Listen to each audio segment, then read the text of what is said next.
Hi everybody, it's Pastor Lillejord from Emmanuel. Hope you're well. So this next week is going to be different than the last 2 weeks because 2 weeks ago we celebrated the Reformation. So we talked about the reasons why we are part of the Reformation and Martin Luther. And this past week we marked All Saints Sunday, where we learned that a saint in the Lutheran tradition is nothing more than a forgiven sinner. And then we lit candles for members who died, and then everybody was given a time to light a candle and to remember those who've gone before us, whom we love. And so this week we don't have that kind of pronounced celebration, although every time we get together and worship, it is a pronounced celebration. But the text assigned to us this week, I'm going to preach on the gospel, and you can see the text there. It's from St. Mark.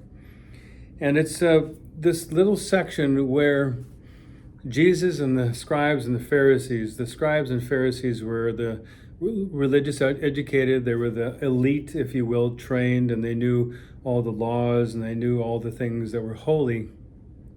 But Jesus begins by talking about they wear long robes and they look holy and they know the right things to do and say, but they, in this case, did not take good care of the poor. They did not have a good sense of justice. And they, if you will, kind of tipped the scales, if you will, in their own favor. And Jesus talked about beware of those people, even though they were revered and respected and looked up to.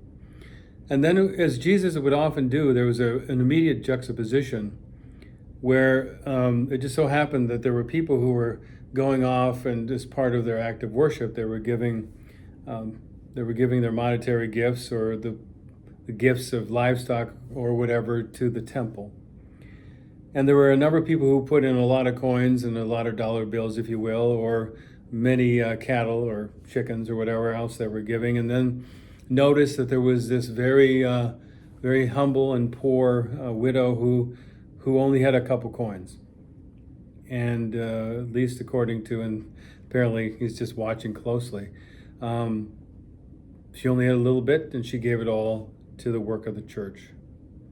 And Jesus decided to not miss this moment and said, well, look at the people who gave an awful lot have a whole lot more that they're not giving, but she's giving everything. And of course, the easy thing to do is simply say, well, Jesus is just saying, take all your money and give it to Jesus or to the working of the church. But we know that Jesus isn't saying that literally, but the over againstness is stark. And so that's what I'm thinking about in the next couple of days and I'm going to preach about on Sunday. And as always, hopefully, I'll apply it to our daily life. What does it mean when Jesus says that? When beware of them, be more like her, and what are we supposed to be? So that's what I'm thinking about. I want you to think about, your level of generosity, your level of commitment. Are you all in? Are you partially in? What does that mean? Does that mean that we have to give up everything, all of our time, talent, and treasure? I don't think so, but it perhaps means that we be more intentional and more purposeful. So those are the things I'm thinking about. Hope to see you in worship. Again, we worship at 9:30 as we wait for the sanctuary to become refurbished, but we're having a great time being together and meeting some new friends. So in the meantime, be well. God bless.